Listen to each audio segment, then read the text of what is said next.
Hey, my name is Tracy, and I'm from Launch Tech Made Easy. And today we're going to talk about websites. The 5 myths about your website in particular. And I have to tell you, this whole topic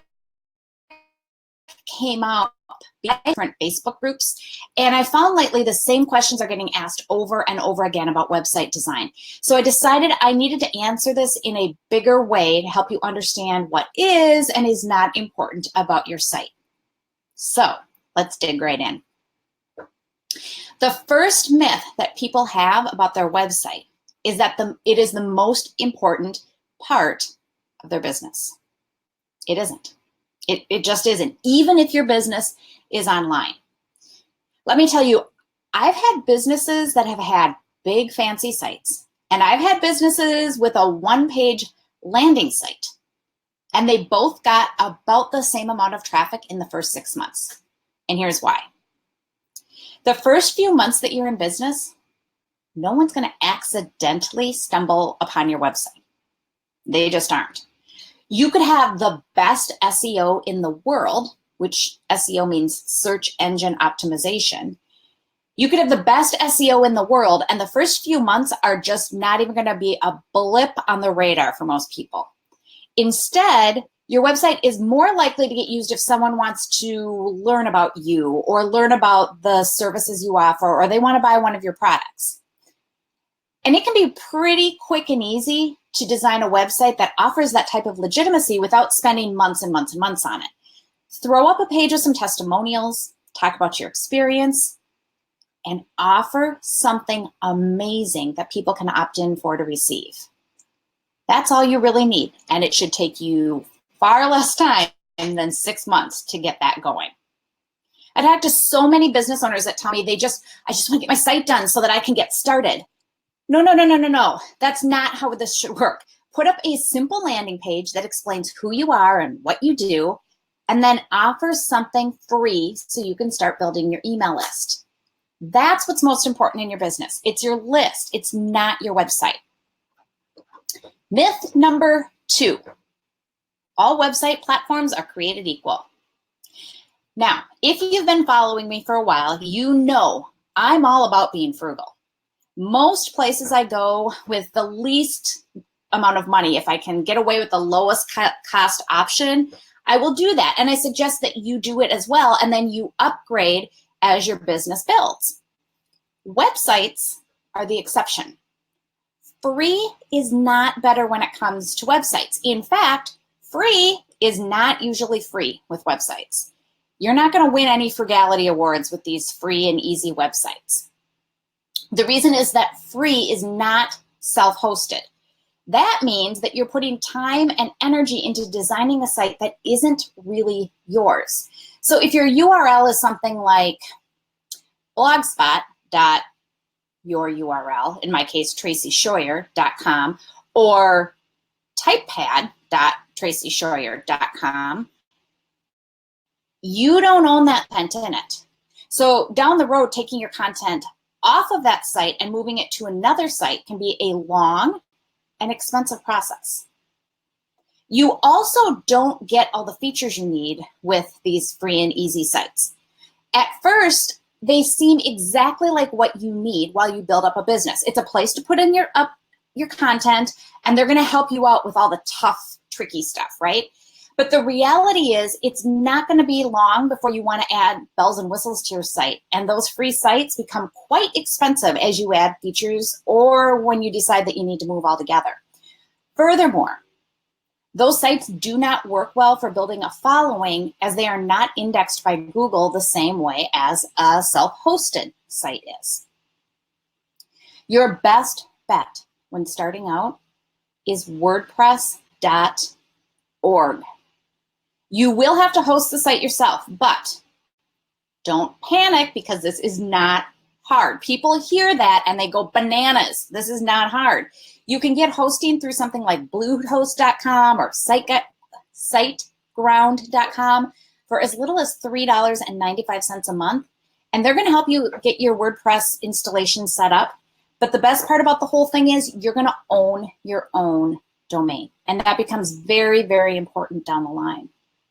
Now, I will not argue that there are site builders out there that are easier than WordPress.org. Sites like Wix and Squarespace and Weebly, they may seem like the fastest and easiest way to get your site up and running, but even though done is usually better than perfect, in this particular instance, that is not the case, because you'd be spending time and money on something you're likely going to have to redo later. And that costs you not only time and money, but it's probably going to cost you some business as well. Your site is something you want to have done and then have it grow over time. This is one area where you don't want to start over again in a year or two when you've reached the limitations of the site you've built, particularly if you aren't hosting it yourself, because you're going to lose all of the traction that you built for that domain. Myth number 3, you have to be a tech genius to figure out how to put together a website. This one is categorically untrue. Setting up a website for the first time isn't intuitive for anyone. It's a brand new skill that requires tinkering around to figure it out. But think about this for a second. Stick with me. Think about when you learned how to ride a bike. Now, nothing about riding a bike comes naturally. And no one in the world needs to know how to ride a bike.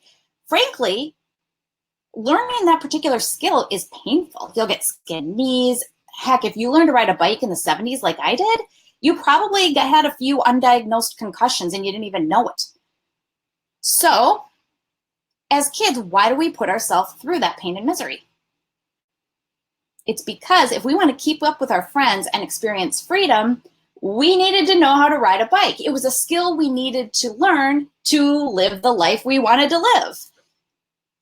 Basic tech is exactly the same way. As soon as you learn how the basics work, the rest of the pieces all start to fall together.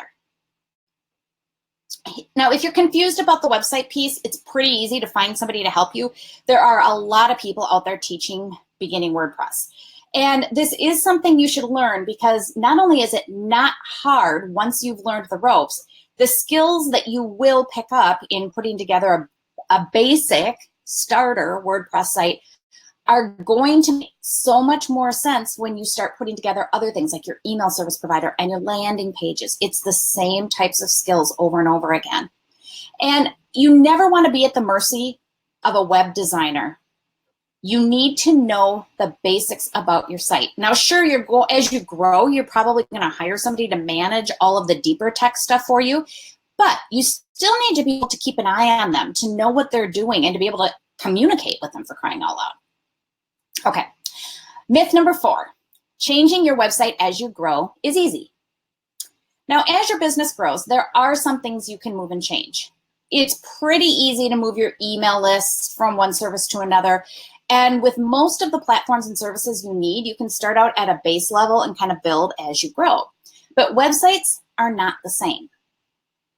If you decide you want to change the look of your site or add functionality to it, like a shopping cart or a scheduling tool, and you're using something besides a self-hosted site, it's entirely possible you're going to have to start over with the site completely. Now, some sites, in that case, will allow you to transfer your information onto a new platform, but others don't.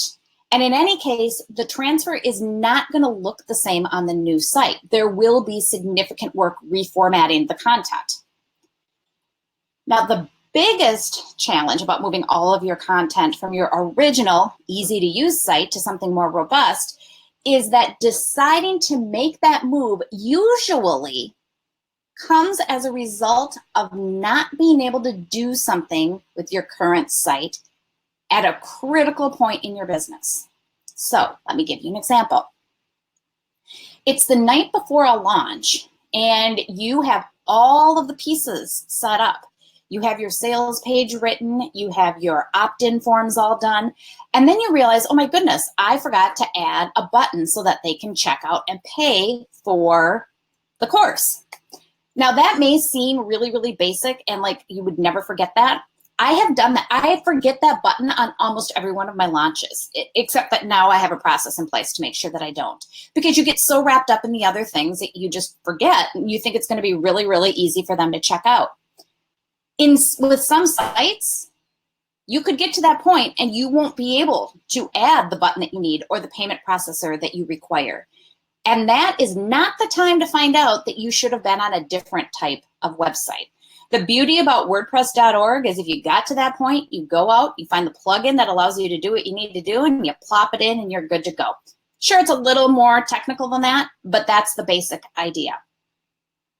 So building a great site takes enough time the first time you do it. You do not want to have to do this twice, especially when your business is finally hitting its stride. And the final myth, myth number 5, is that your website is how people are going to find your business. Websites and online businesses go hand in hand, and your website obviously is your storefront, so to speak. The thing you need to understand is that until your site has really significant traffic and content, no one's going to accidentally come across it. No one's going to be surfing the web and say, whoa, that is a gorgeous site. I wonder what she sells because I'm going to buy it. That isn't going to happen, right? I mean, people find your site because they're looking for you, or they're looking for something that you have to offer. And they'll be looking for you because they've heard your name, or they've heard about a really amazing checklist that you have to offer, or a fantastic podcast that you do.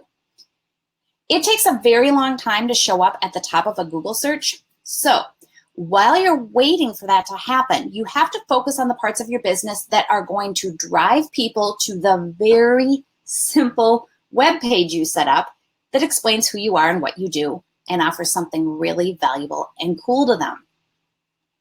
Now, if people are going to find your site because they've heard of you and your amazing products, you need to focus on making sure that people are hearing about you and your amazing products. Not spending all of your time making sure that your colors are perfect or you are using exactly the right font. That's going to come with time. And when it does, you're going to know so much more about your audience and what they're looking for that you're going to be able to design a site that speaks to them. It's exactly what they need. Starting with a full-on website that takes months to develop and hundreds or thousands of dollars to put together is really putting the cart before the horse. First, make sure you have an audience interested in what you have to sell. Grow your list. Offer amazing free stuff. And when your list is in place and you've started to make a little money, then you're going to have the resources and experience to have your dream website built. So that's why I keep telling you not to use Wix or Squarespace or the other sites that seem so easy on the front end, because in the long run, WordPress.org is the place to build a site that can grow and expand with your business. Okay, now let me take a few questions here. Hey, Debbie. Debbie asks, do you recommend hiring someone from overseas that you don't know and through a third-party site for like Fiverr? If you're putting up a WordPress site, WordPress.org site, I would not go with Fiverr. I would go with something more like Upwork. And the reason that I would do that is because on Upwork, you can see more of their reviews. You can scope them out a little bit. You have the level of protection of knowing that they've done good work in the past or they wouldn't still be a good Upwork contractor. I have tips that I use with Upwork. Like I require that I filter down my searches very specifically. They have to have worked at least 500, if not 1,000 hours on Upwork. They have to always have a 90% or better favorable rating. They have to speak fluent English. I do not insist that they are Americans, that they work in the United States. I have amazing contractors on my team that work all over the world, and I've had great luck with them. So absolutely, you could do that. However, I still want you to know enough about your site to be able to communicate with them. You need to know the difference between a page and a post. You need to know how to fix a typo. Because if you don't, and something happens in the middle of the night and your contractor is unavailable, which they have lives too, you want to be able to fix those things. So yes, by all means, if you're stuck, go ahead and work with a contractor on getting the site up.